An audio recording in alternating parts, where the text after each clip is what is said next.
Hello students, आज मैं hydrogen पर वन शॉर्ट लेक्चर बनाने जा रहा हूं और यह लेक्चर मैं यह मानकर बना रहा हूं कि आपने जो मेरे पहले के लेक्चर है वो अच्छे से देखे हैं और आज आप रिवीजन करने जा रहे हो। तो सबसे पहली बात, हाइड्रोजन की डिस्कवरी किसने की? तो हेनरी कैवेंडिश नाम के साइंटिस्ट थे। उन्होंने हाइड्रोजन की डिस्कवरी की 1766 में। उन्होंने हाइड्रोजन प्रिपेयर कैसे किया? आयरन की डाइल्यूट सल्फ्यूरिक एसिड के साथ रिएक्शन करवाने पर हाइड्रोजन गैस निकलती है। तो इस तरह से उन्होंने हाइड्रोजन गैस बनाई थी।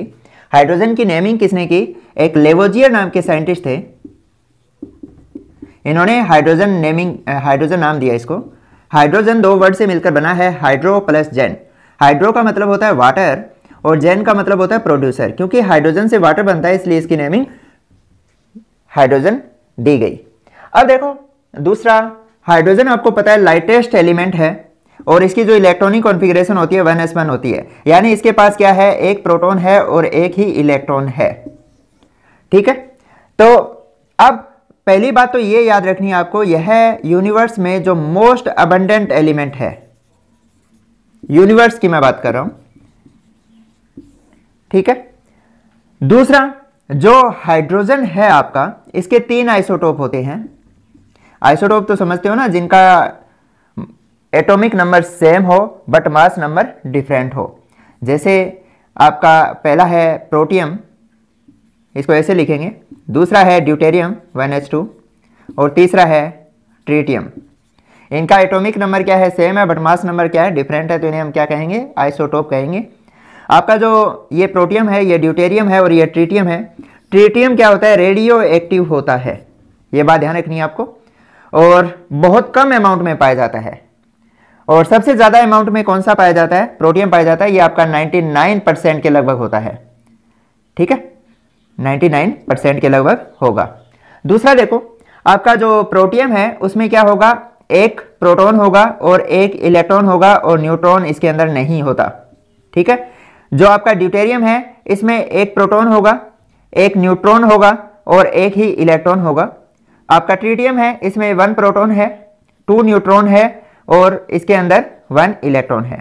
यानी इनमें जो प्रोटॉन और इलेक्ट्रॉन है वो तो क्या है? तीनों में सेम है, बट जो नंबर ऑफ न्यूट्रॉन है वो डिफरेंट है। इसमें न्यूट्रॉन नहीं है प्रोटियम में, ड्यूटेरियम में 1 न्यूट्रॉन है और ट्रिटियम में क्या है? 2 न्यूट्रॉन है। ठीक है, नंबर ऑफ न्यूट्रॉन निकालने आते होंगे ना, इसका जो मास नंबर है उसमें से एटॉमिक नंबर माइनस कर दोगे तो नंबर ऑफ न्यूट्रॉन आ जाएंगे। अब देखो भाई, आपका जो हाइड्रोजन है उसकी पोजीशन कहां होगी पीरियोडिक टेबल में? तो पोजीशन ऑफ हाइड्रोजन। अब देखो, हाइड्रोजन की मैंने इलेक्ट्रॉनिक कॉन्फ़िगरेशन लिखी है 1s1। यानी इस कॉन्फ़िगरेशन के अकॉर्डिंग ये कहां आना चाहिए? ग्रुप फर्स्ट में आना चाहिए एल्कली मेटल के साथ। ठीक है, बट अगर अब देखो 1s1 के अकॉर्डिंग इसके साथ आना चाहिए, बट ग्रुप 17 की आपको पता है क्या कॉन्फ़िगरेशन होती है? NH2NP5। अगर ग्रुप 17 वाले एक इलेक्ट्रॉन ले ले तो वो क्या करते हैं? नोबल गैस कॉन्फ़िगरेशन अटेन कर लेते हैं। और इसी तरह से अगर हाइड्रोजन भी अगर एक इलेक्ट्रॉन ले ले तो ये भी क्या करेगा? नोबल गैस कॉन्फ़िगरेशन अटेन कर लेगा। इसके अकॉर्डिंग तो ये कहां आना चाहिए? ग्रुप 17 के साथ भी आ सकता है। ठीक है, यानी इलेक्ट्रॉनिक कॉन्फ़िगरेशन को देख के ये लग रहा है एल्कली मेटल के साथ आएगा, और अगर एक इलेक्ट्रॉन ले ले तो ये आपका हेलोजन के साथ भी आ सकता है। तो इसलिए इसकी जो पोजीशन है वो क्या है? डाउटफुल है। ठीक है, बट यह सबसे लाइटेस्ट एलिमेंट है तो इसको हम क्या करते हैं? ग्रुप फर्स्ट में रख देते हैं, बट इसकी स्टडी हम क्या करते हैं? सेपरेट करते हैं।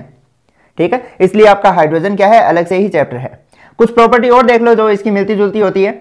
जैसे यह एक इलेक्ट्रॉन दे देगा हाइड्रोजन तो H+ में कन्वर्ट होगा। उसी तरह से जैसे एल्कली मेटल एक इलेक्ट्रॉन देके Na+ में कन्वर्ट हो जाती है।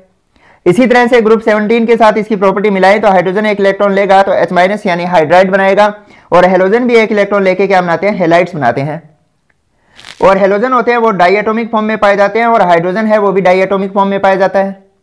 हाइड्रोजन है उसमें भी कोवेलेंट बॉन्ड है, और आपके हेलोजन है उनमें भी क्या होते हैं? कोवेलेंट बॉन्ड होते हैं। ठीक है, तो इसकी प्रॉपर्टी क्या होती है? दोनों से ही मिलती जुलती है, बट कुछ प्रॉपर्टी ऐसी है जो इनसे दोनों से ही अलग है। पहली प्रॉपर्टी तो यह है कि इसके अंदर न्यूट्रॉन नहीं होता, बाकी सभी में न्यूट्रॉन होता है।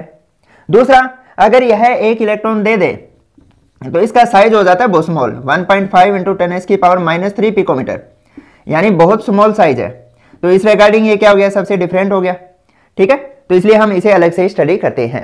दूसरी इसकी फिजिकल प्रॉपर्टी की बात करें तो आपका जो हाइड्रोजन है वो कलरलेस होता है, ऑर्डरलेस होता है और टेस्टलेस होता है।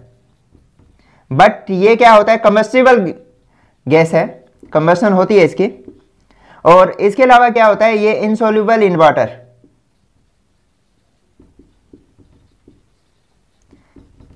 ठीक है, तो पहले ये नोट करो। अब बात कर रहे हैं मेथड्स ऑफ प्रिपरेशन की। तो पहला मेथड है फ्रॉम एसिड। अब एक बात देखो भी, जो मेटल रिएक्टिविटी सीरीज में हाइड्रोजन से अबव है वो क्या कर सकती है, एसिड के साथ अगर रिएक्ट करेगी तो हाइड्रोजन को डिस्प्लेस कर देगी। ठीक है, जैसे जिंक है वो HCl के साथ रिएक्ट करेगा तो क्या बना देगा, जिंक क्लोराइड बनेगा और हाइड्रोजन गैस निकलेगी। ठीक है, दूसरा हम बात करते हैं फ्रॉम एल्कली। मैंने ऊपर वाले में एक एग्जांपल दिया, भी मैं सभी में एक एक एग्जांपल देता जा रहा हूं, आपको समझ आ गया होगा। जो हाइड्रोजन से रिएक्टिविटी सीरीज में मेटल ऊपर की तरफ है वो कोई भी या मेटल ले लो, हाइड्रोजन गैस निकलेगी। तो सेकंड है फ्रॉम एल्कली। एल्कली में कौन रिएक्ट करेगा, आपको ध्यान रखना है एम्फोटेरिक जो मेटल होती है। ठीक है, एम्फोटेरिक मेटल को याद रखने की मैंने ट्रिक बता रखी है, वो वहां से देख सकते हो आप, केमिकल बॉन्डिंग में मैंने लेक्चर बनाया हुआ है। तो आपकी जिंक है, एम्फोटेरिक मेटल है, ये क्या करेगी, आपके जो एल्कली है, एल्कली एक बार ध्यान रखना भी, हॉट सॉल्यूशन लेंगे इसका, तो इसके साथ रिएक्ट करेगी तो क्या बनेगा, Na2ZnO2 बनेगा, सोडियम जिंकेट कहेंगे इसको, और हाइड्रोजन गैस निकलेगी। ठीक है, इसके बाद में थर्ड मेथड है फ्रॉम वाटर। ठीक है, तो वाटर के साथ रिएक्शन को मैं 3 पार्ट में डिवाइड करूंगा। तो पहले मैं नॉर्मल रिएक्शन लिख देता हूं, जैसे मेटल है वो वाटर के साथ रिएक्ट करेगी तो क्या बनेगा, मेटल हाइड्रोक्साइड बनेगा, और यहां पे मैं X कर देता हूं। ये डिपेंड करेगा कि आपकी मेटल कौन सी है, एल्कली मेटल है, एल्केलाइन अर्थ मेटल है, वो डिपेंड करेगा उस पर, और प्लस हाइड्रोजन गैस निकलेगी। ठीक है, तो वाटर के साथ 3 तरह से कर सकती है। एक है कोल्ड वाटर के साथ। कोल्ड वाटर के साथ वो मेटल रिएक्ट करेगी जो हाईली रिएक्टिव होगी।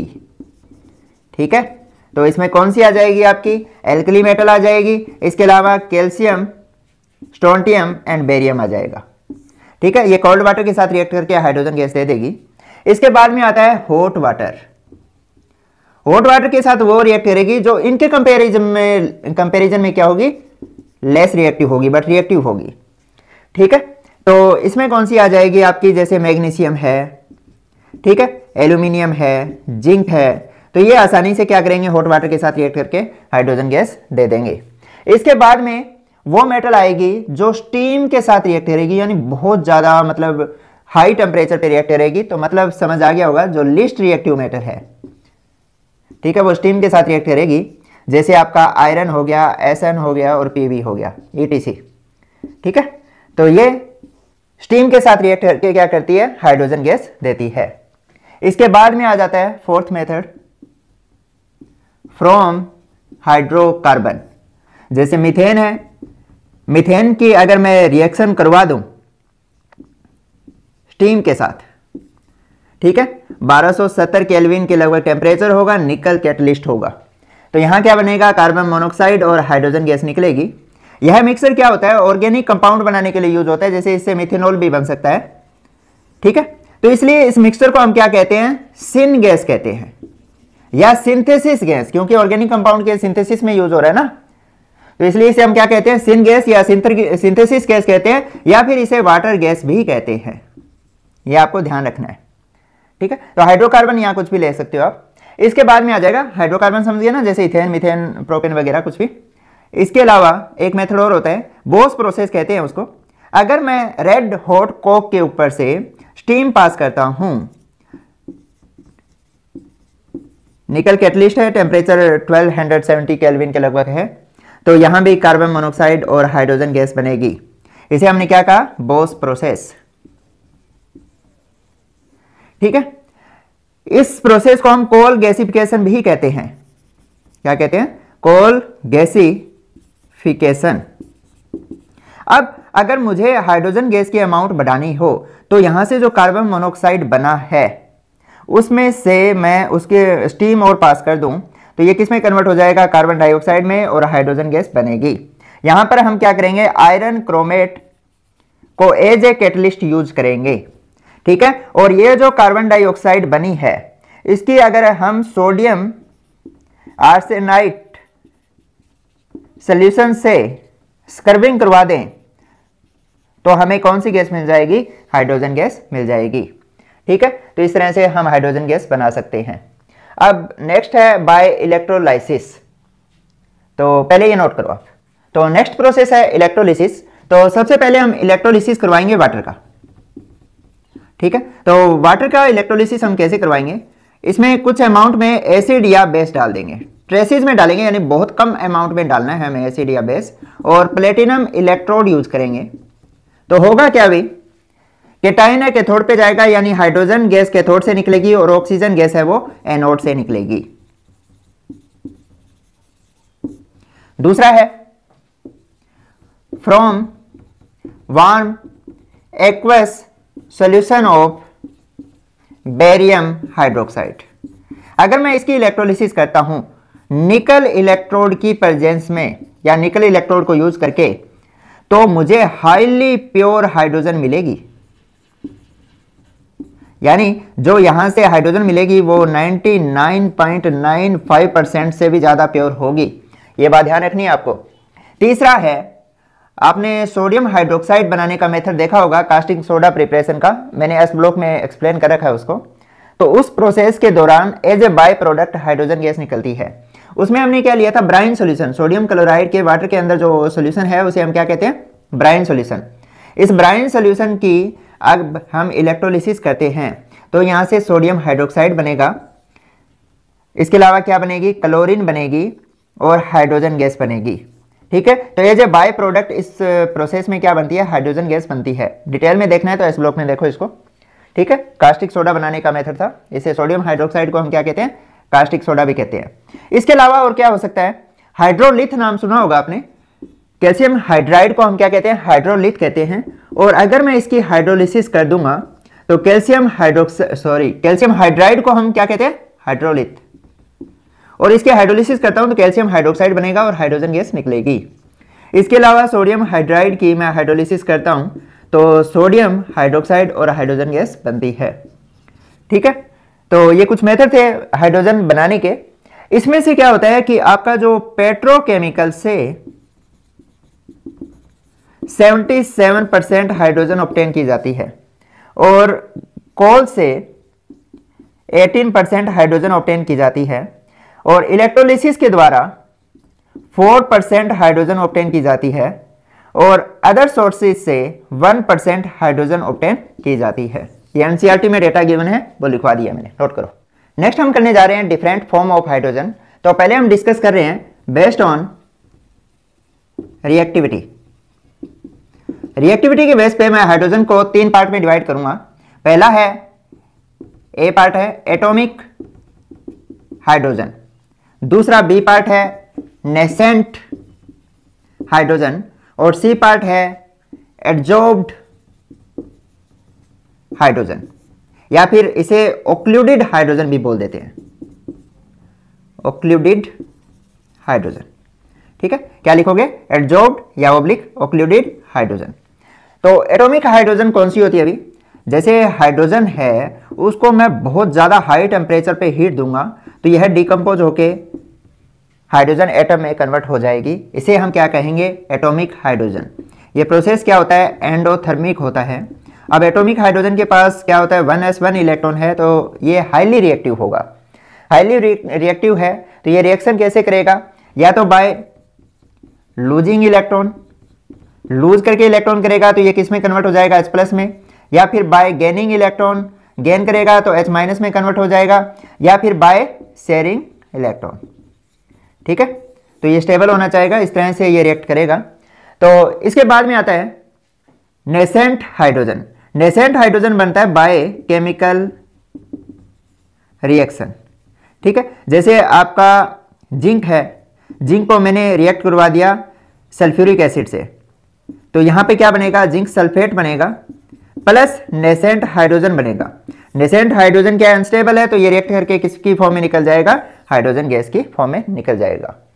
ठीक है, तीसरा एडजॉर्ब्ड, नाम ही बता रहा है, इसमें क्या होता है कि जो आपकी हाइड्रोजन है वो मेटल सरफेस के ऊपर एडजॉर्ब्ड रहती है, ठीक है। और मेटल के सरफेस पे गैस के एडजॉर्ब्ड होने के प्रोसेस को हम कहते हैं ओक्लूजन। कोई भी गैस हो मेटल के सरफेस पे एडजॉर्ब हो जाए तो उस प्रोसेस को हम क्या कहेंगे, ओक्लूजन कहेंगे, ठीक है। तो अब इसके अलावा हाँ, अब इनमें से आपसे पूछ ले कि सबसे ज्यादा रिएक्टिव कौन सी होगी, तो आपको पता है एटॉमिक हाइड्रोजन सबसे ज्यादा रिएक्टिव है, क्योंकि इसको हमने बहुत ज्यादा हाई टेम्परेचर पे डिकम्पोज किया है। एक बात और ध्यान रखनी है, हाइड्रोजन हाइड्रोजन जो बॉन्ड है, सिंगल बॉन्ड है, सबसे स्ट्रॉन्ग बॉन्ड होता है सिंगल बॉन्ड में, किसी दो एटम के बीच में, ठीक है, स्ट्रॉन्गेस्ट बॉन्ड होता है। यह क्या होता है कि इसको अगर हम 5000 केल्विन टेम्परेचर देंगे तो यह 95.5% डिसोसिएट होगा, ठीक है, यानी बहुत ज्यादा टेम्परेचर देना पड़ता है। या फिर इनको डिकम्पोज करने के लिए हमें क्या करना पड़ेगा, इलेक्ट्रिक आर्क देनी पड़ेगी, ठीक है, या फिर यूवी रेडिएशंस देनी पड़ेगी, तब जाके ये डिकम्पोज होता है, ठीक है। तो सबसे ज्यादा रिएक्टिव एटॉमिक हाइड्रोजन है, फिर नेसेंट हाइड्रोजन है, फिर क्या कौन सी होगी, एडजॉर्ब्ड या ओक्लूडेड हाइड्रोजन, और फिर कौन सी होगी, मॉलिक्यूलर हाइड्रोजन, ठीक है। तो रिएक्टिविटी का ऑर्डर भी मैंने आपको बता दिया है।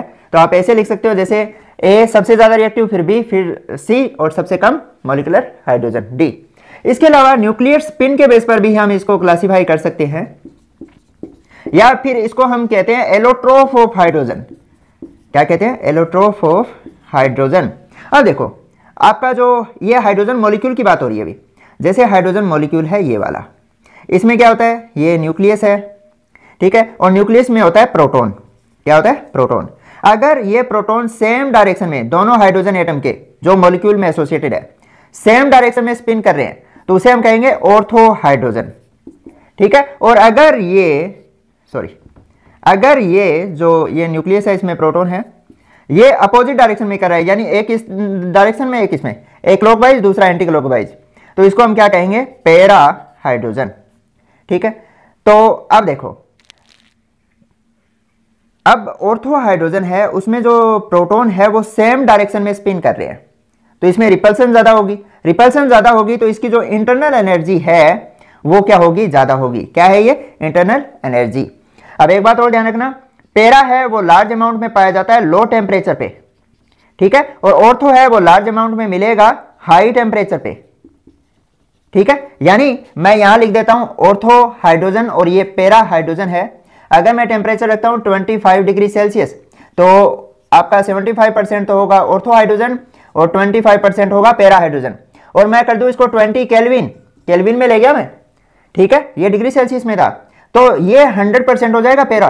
पैरा क्या होता है, लो टेम्परेचर पे मिलता है, और ये क्या हो गया 0%, यानी लो टेम्परेचर पे हम प्योर पैरा हाइड्रोजन ऑब्टेन कर सकते हैं। तो आप पूछोगे सर हम क्या प्योर ऑर्थो हाइड्रोजन ऑब्टेन कर सकते हैं, बिल्कुल नहीं कर सकते, क्योंकि अगर हम टेम्परेचर बढ़ाएंगे तो ये जो हाइड्रोजन है वो डिसोसिएट होकर हमें एटॉमिक हाइड्रोजन दे देगा, ठीक है। तो ऑर्थो हाइड्रोजन हम ऑब्टेन नहीं कर सकते। दूसरा एक बात याद रखना है, इनकी फिजिकल प्रॉपर्टी डिफरेंट होगी बट केमिकल प्रॉपर्टी क्या होगी, सेम होगी। इसी तरह से आपको यह भी ध्यान रखना है, जो आइसोटोप थे हाइड्रोजन के, ठीक है, जैसे प्रोटियम, ड्यूटेरियम और ट्रिटियम, इनकी क्या है, तीनों की फिजिकल प्रॉपर्टी डिफरेंट है, केमिकल प्रॉपर्टी क्या है, इनकी सेम है, बट जो रेट ऑफ रिएक्शन है वो क्या होगी, स्लो होती जाएगी। प्रोटियम से ड्यूटेरियम की तरफ जा रहे हैं और ड्यूटेरियम से ट्रिटियम तो रेडियो एक्टिव होता है, इसकी तो हम केमिकल प्रॉपर्टी की बात ही नहीं करेंगे। तो प्रोटियम की जो रेट ऑफ रिएक्शन है वो फास्ट होती है ड्यूटेरियम से। क्यों भाई, क्योंकि इसकी जो बॉन्ड डिसोसिएशन एनर्जी होती है ड्यूटेरियम की, वो प्रोटियम यानी जो H2 और D2 की बात करें तो D2 की जो बॉन्ड डिसोसिएशन एनर्जी है वो क्या है, ज्यादा है, ठीक है, नोट करो। नेक्स्ट हम डिस्कस करने जा रहे हैं केमिकल प्रॉपर्टीज ऑफ हाइड्रोजन। पहली है रिएक्शन विद हेलोजन। अगर मैं हेलोजन के साथ हाइड्रोजन की रिएक्शन करवाता हूं तो क्या बनेगा, हाइड्रोजन है वो हेलोजन के साथ रिएक्ट करेगा तो हाइड्रोजन हेलाइड बनेगा, ठीक है। अब ये रिएक्शन देखो, हाइड्रोजन अगर फ्लोरीन के साथ रिएक्ट करता है तो हाइड्रोजन फ्लोराइड बनता है, बैलेंस खुद कर लेना भी। तो होगा क्या, ये रिएक्शन डार्क में हो जाएगी। और क्यों हो जाएगी, क्योंकि आपको पता है हेलोजन की जो रिएक्टिविटी ऑर्डर है, ये क्या लिखने जा रहा हूं मैं, रिएक्टिविटी ऑर्डर। सबसे ज्यादा रिएक्टिव कौन होगा, फ्लोरीन होगा, फिर क्लोरीन होगा, फिर ब्रोमीन होगा, और सबसे कम रिएक्टिव कौन सा होगा, आयोडीन होगा। तो फ्लोरीन है हाईली रिएक्टिव है तो डार्क में भी रिएक्ट कर जाएगा। इसके बाद में अगर मैं क्लोरीन के साथ रिएक्शन करवाना चाहूं तो मुझे क्या होगी, सनलाइट देनी पड़ेगी, ठीक है, सनलाइट में पॉसिबल होगी, डार्क में HCl के साथ रिएक्शन पॉसिबल, सॉरी हाइड्रोजन की क्लोरीन के साथ रिएक्शन पॉसिबल नहीं है, यानी डार्क में मैं HCl नहीं बना सकता, सनलाइट की प्रेजेंस में HCl बनेगा। उसके बाद में हाइड्रोजन की अगर मैं रिएक्शन ब्रोमीन के साथ करना चाहूँ तो मुझे हीट देनी पड़ेगी, तब जाके HBr बनेगा। और मुझे अगर आयोडीन के साथ रिएक्शन करनी है हाइड्रोजन की तो मुझे क्या होगा कि हीट भी देनी पड़ेगी और प्लस कैटलिस्ट डालना पड़ेगा, क्योंकि बहुत स्लो रिएक्शन होती है ये, तो HI बनेगा और कैटलिस्ट की प्रेजेंस में रिएक्शन क्या हो जाएगी, फास्ट हो जाएगी। इसके बाद में है दूसरा रिएक्शन विद नाइट्रोजन। आपको पता है नाइट्रोजन और हाइड्रोजन मिलके वेल फेमस रिएक्शन है, अमोनिया बनती है, हेबर प्रोसेस कहते हैं इसे। और इसमें क्या होता है, iron as a catalyst use करते हैं और molybdenum as a promoter use करते हैं।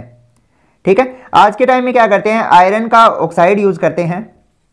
ठीक है, इसके अलावा क्या होता है, इसमें potassium oxide and aluminium oxide डाल देते हैं, जो क्या करते हैं कि नाइट्रोजन बाय चांस इसमें ऑक्सीजन भी प्रेजेंट होगी ना, नाइट्रोजन ऑक्सीजन के साथ रिएक्ट करके अगर नाइट्रोजन के ऑक्साइड बना ले, वो क्या होते हैं, एसिडिक नेचर है, तो ये उनके साथ आसानी से रिएक्ट करके उनको रिमूव कर देंगे।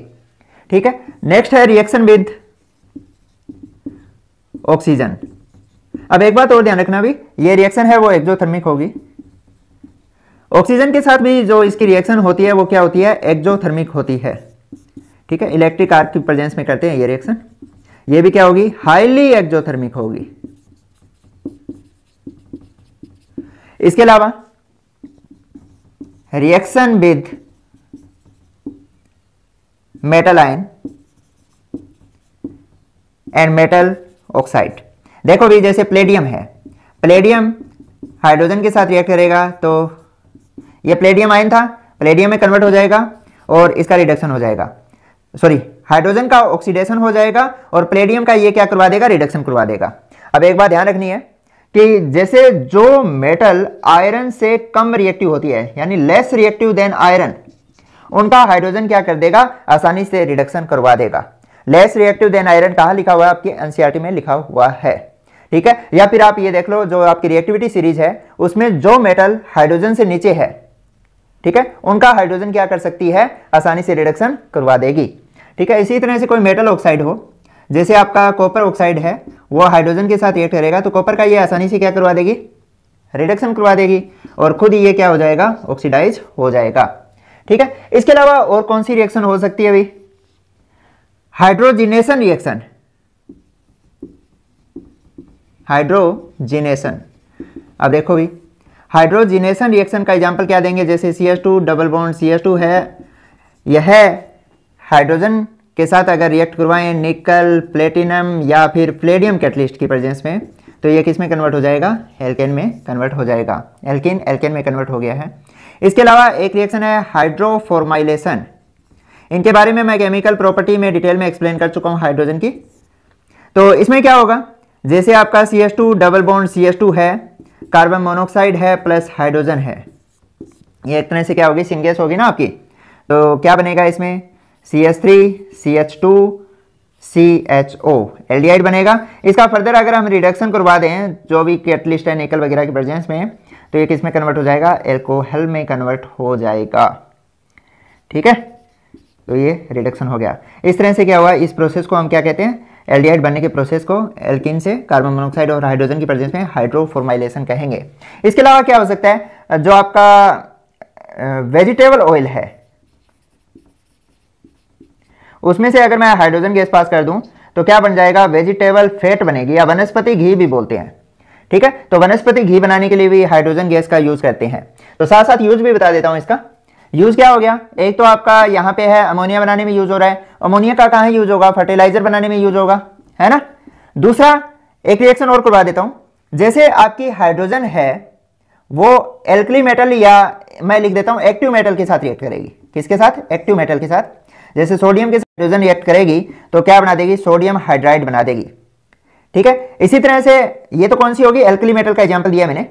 एल्केलाइन अर्थ मेटल में भी जैसे आपका बेरिलियम को छोड़ दे, कौन सा, एक्सेप्ट बेरिलियम, बाकी सभी जो एल्केलाइन अर्थ मेटल है उनके साथ हाइड्रोजन डायरेक्ट रिएक्ट करके एल्कली मेटल हाइड्राइड बना देगी। ठीक है, एल्केलाइन अर्थ मेटल हाइड्राइड बना देगी। जैसे कैल्शियम है, कैल्शियम हाइड्रोजन के साथ रिएक्ट करेगा तो क्या बन जाएगा, कैल्शियम हाइड्राइड। ठीक है, हाइड्रोजन है वो एल्केलाइन अर्थ मेटल के साथ भी डायरेक्टली रिएक्ट करती है एक्सेप्ट बेरिलियम, बेरिलियम के साथ डायरेक्टली यह रिएक्ट नहीं करती, ये बात ध्यान रखनी है। तो इसी तरह से क्या हुआ, अमोनिया के साथ यूज हम कर रहे थे, फर्टिलाइजर वगैरह बनाने में यूज करते हैं। दूसरा आपका जैसे मेटल हाइड्राइड बनाने में यूज होता है, ये मेटल हाइड्राइड फर्दर किस में यूज होंगे, अगर इनकी हम वाटर के साथ रिएक्शन करवा दें तो मेटल हाइड्रोक्साइड बनेंगे और हाइड्रोजन गैस निकलेगी। इसके अलावा एक बात और ध्यान रखनी है, वनस्पति घी बनाने में यानी वेजिटेबल फैट बनाने में भी इसका यूज होता है। ठीक है, तो हाइड्रोजन के बहुत सारे यूज है, जैसे HCl बनाने में यूज हो रहा है और HCl आपको पता है लेबोरेटरी में यूज होता है। ठीक है, तो नोट करो। नेक्स्ट हम डिस्कस करने जा रहे हैं हाइड्राइड्स के बारे में। तो आपके हाइड्राइड है उनको 3 कैटेगरी में डिवाइड कर रहा हूं मैं। एक है आयोनिक हाइड्राइड, इनको साल्ट लाइक या फिर सेलाइन हाइड्राइड भी कहते हैं। दूसरा है कोवेलेंट और मॉलिक्यूलर हाइड्राइड, आप पूरा लिख लेना हाइड्राइड। तीसरा है मेटेलिक और नॉन स्टोइकियोमेट्रिक हाइड्राइड या फिर इसे इंटरस्टिशियल हाइड्राइड भी कहते हैं, इंटरस्टिशियल हाइड्राइड। तो हम बात करें आयोनिक हाइड्राइड की, ये मोस्टली जो आपके S ब्लॉक की मेटल है वो बनाती है। मॉलिक्यूलर हाइड्राइड है वो P ब्लॉक की मेटल P ब्लॉक के एलिमेंट बनाएंगे। और आपके जो मेटेलिक या नॉन स्टोइकियोमेट्रिक या इंटरस्टिशियल जो हाइड्राइड है वो बनाएगी आपकी D एंड F ब्लॉक की मेटल। ठीक है, तो इसमें एक बात ध्यान रखना, S ब्लॉक की मेटल सेलाइन लाइक या साल्ट लाइक या आयोनिक हाइड्राइड बनाती है एक्सेप्ट कौन सी हो जाएगी, आपकी बेरिलियम जो हाइड्राइड है या फिर मैग्नीशियम हाइड्राइड है, ये क्या होते हैं, कोवेलेंट होते हैं और ये क्या होते हैं, पॉलीमेरिक फॉर्म में पाए जाते हैं, ये बात ध्यान रखनी है आपको। ठीक है, इसके अलावा जो लिथियम हाइड्राइड है उनमें भी कोवेलेंट कैरेक्टर लार्ज अमाउंट में पाया जाता है क्योंकि इसका साइज क्या होता है, छोटा होता है। ठीक है, तो दूसरा क्योंकि ये आयोनिक हाइड्राइड है तो ये क्या होंगे, नॉन वोलेटाइल होंगे। इसके अलावा इलेक्ट्रिसिटी कंडक्ट करेंगे, कब, मोल्टन स्टेट में। ठीक है, और अगर इलेक्ट्रिसिटी कंडक्ट करते हैं यानी ये हाइड्राइड जैसे सोडियम प्लस है, H माइनस है, एनाइन कहाँ जाएगा, एनोड पे जाएगा और एनोड से क्या निकलेगी, हाइड्रोजन गैस निकलेगी। दूसरा, अगर मैं इनकी हाइड्रोलिसिस कर दूं यानी वाटर के साथ रिएक्शन करवा दूं तो क्या बनेगा, सोडियम हाइड्रोक्साइड बनेगा प्लस हाइड्रोजन गैस निकलेगी। एक्सोथर्मिक रिएक्शन है यानी लार्ज अमाउंट में हीट प्रोड्यूस होती है। इसके अलावा आपका जो लिथियम हाइड्राइड है वो क्या करता है, ऑक्सीजन और क्लोरीन के साथ आसानी से रिएक्ट नहीं करता। ठीक है, तो इस कारण से अगर मैं इसकी रिएक्शन करवा दूं एल्यूमिनियम क्लोराइड के साथ तो ये क्या बनाएगा, लिथियम एल्यूमिनियम हाइड्राइड बनाएगा प्लस लिथियम क्लोराइड बनाएगा। और आपको पता है लिथियम एल्यूमिनियम हाइड्राइड है, इसे as a reducing agent use करते हैं। इसी तरह से अगर मैं लिथियम हाइड्राइड की रिएक्शन करवा दूं डाइबोरेन के साथ, B2S6 के साथ, तो यहां क्या बनेगा, लिथियम बोरोहाइड्राइड बनेगा, ये भी रिड्यूसिंग एजेंट की तरह यूज होगा। इसके बाद में हम बात करते हैं कोवेलेंट या मॉलिक्यूलर हाइड्रोजन की। तो P ब्लॉक के जो एलिमेंट है वो कोवेलेंट या मॉलिक्यूलर हाइड्राइड बनाएंगे। इसके अलावा बेरिलियम और मैग्नीशियम है वो भी कोवेलेंट या मॉलिक्यूलर हाइड्राइड बना रहे हैं। ये 3 तरह के होते हैं, एक होते हैं इलेक्ट्रॉन डेफिशिएंट, दूसरे होते हैं इलेक्ट्रॉन प्रेसाइज या इलेक्ट्रॉन एक्यूरेट भी कह देते हैं, और तीसरे होते हैं इलेक्ट्रॉन रिच। इलेक्ट्रॉन डेफिशिएंट आपके जो ग्रुप 13 के एलिमेंट है वो इलेक्ट्रॉन डेफिशिएंट हाइड्राइड बनाएंगे। नाम ही बता रहा है, जैसे आपका BH3 है तो इसको मैं ऐसे बना सकता हूँ, इसमें कितने इलेक्ट्रॉन है, 246 इलेक्ट्रॉन है, मतलब इसमें इलेक्ट्रॉन की कमी है, तो ये क्या करेगा, इलेक्ट्रॉन पेयर लेगा, तो यानी यह लुईस एसिड की तरह काम करेगा। इलेक्ट्रॉन प्रेसाइज या इलेक्ट्रॉन एक्यूरेट ग्रुप 14 के बनाएंगे एलिमेंट, जैसे मीथेन है, इसमें कितने होते हैं, इसकी स्ट्रक्चर कैसी होगी, टेट्राहेड्रल होगी और 8 इलेक्ट्रॉन है, मतलब इलेक्ट्रॉन प्रेसाइज है, स्टेबल है। इलेक्ट्रॉन रिच आपके जो ग्रुप 15, 16 और 17 के एलिमेंट है वो इलेक्ट्रॉन रिच हाइड्राइड बनाते हैं। जैसे 15 में एग्जाम्पल ले लें अमोनिया का, इलेक्ट्रॉन रिच का मतलब क्या है, इनमें 8 इलेक्ट्रॉन होंगे। इसमें भी क्या है, 8 इलेक्ट्रॉन है बट लोन पेयर नहीं है, ये बात ध्यान रखनी है। इनमें 8 इलेक्ट्रॉन होंगे। ये 8 इलेक्ट्रॉन किससे बने हैं, बॉन्ड पेयर और लोन पेयर से मिलकर। हम ये नहीं कहेंगे कि जैसे इलेक्ट्रॉन रिच है तो 8 से ज्यादा चले जाएंगे, इसमें लोन पेयर होंगे प्लस, ये बात है। जैसे यहाँ पे कितने हैं, 2 4 6 और 2 8 इलेक्ट्रॉन है, मतलब यहाँ पे बॉन्ड पेयर भी है और लोन पेयर भी है। यहाँ पे वाटर का एग्जांपल भी दे सकते हो, बॉन्ड पेयर भी है लोन पेयर भी है। एचएफ का भी दे सकते हो, बॉन्ड पेयर भी है लोन पेयर है। तो इसलिए इन्हें क्या कहेंगे, इलेक्ट्रॉन रिच कहेंगे, क्योंकि लोन पेयर है, लोन पेयर डोनर की तरह काम कर सकते हैं, तो ये लुईस बेस की तरह काम करेंगे। ये बात आपको ध्यान रखनी है। इसके बाद में हम बात करें मेटेलिक या नॉन स्टोइकियोमेट्रिक की। ये क्या होते हैं, जो आपके जो आयनिक हाइड्राइड है वो स्टोइकियोमेट्रिक रेशो में जुड़े हुए होते हैं, बट ये नॉन स्टोइकियोमेट्रिक होते हैं। ठीक है, तो इनका कोई रेशो होता है वो फिक्स नहीं होता। तो इन्हें हम पहले इंटरस्टिशियल हाइड्राइड बोलते थे। क्यों बोलते थे, क्योंकि जो आपकी डी एंड एफ ब्लॉक के बीच में जो इंटरस्टिशियस होते हैं वहां पे ये स्पेस ऑक्यूपाई करते हैं। ठीक है, तो ये स्पेस ऑक्यूपाई कर रहे हैं। दूसरा, कहते हैं कि इनके लैटिस में कोई डिफेक्ट नहीं आता, पहले ये माना जाता था। बट अब क्या होता है, निकल, प्लेडियम, सीरियम और एक्टिनम को छोड़ दें तो बाकी का जो लैटिस है वो चेंज हो जाएगा। ठीक है, ये मोस्ट इंपॉर्टेंट है, इनका लैटिस चेंज नहीं होता, बाकी का क्या होता है, लैटिस होता है वो चेंज हो जाता है। दूसरा, ये क्या होते हैं, कंडक्टिविटी शो कर रहे हैं। ठीक है, और ये नॉन वॉलेटाइल होते हैं,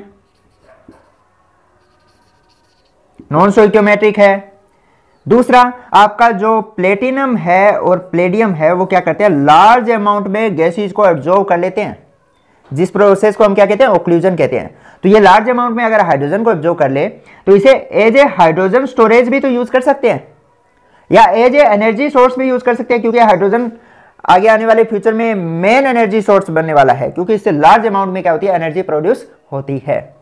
ठीक है, तो इसमें एक बात जो मोस्ट इंपॉर्टेंट है मेटेलिक नॉन जो स्टोइकियोमेट्रिक में, कि आपका जो डी ब्लॉक में ग्रुप 7, 8 और 9 के एलिमेंट है वो हाइड्राइड नहीं बनाते, इसे हम कहते हैं हाइड्राइड गैप। मैं डी ब्लॉक की बात कर रहा हूं, डी ब्लॉक में 7, 8, 9 ग्रुप की जो मेटल है वो हाइड्राइड नहीं बनाती। ठीक है, और ग्रुप 6 में सिर्फ क्रोमियम ऐसी है जो हाइड्राइड बनाती है, बाकी जो ग्रुप 6 की मेटल है वो हाइड्राइड नहीं बनाती। ठीक है, मोस्ट इंपॉर्टेंट है, यहां से क्वेश्चन बन सकता है। तो ये मेरी तरफ से हाइड्रोजन कंप्लीट हुआ। इसमें वाटर और H2O2 और D2O बचा है। ठीक है, उसको मैं यहां एक्सप्लेन नहीं कर रहा क्योंकि उनको मैंने सेपरेट लेक्चर बनाए हुए हैं। यहां पे मैंने सिर्फ हाइड्रोजन को कवर किया है। तो मिलते हैं जल्दी, ऑल द बेस्ट।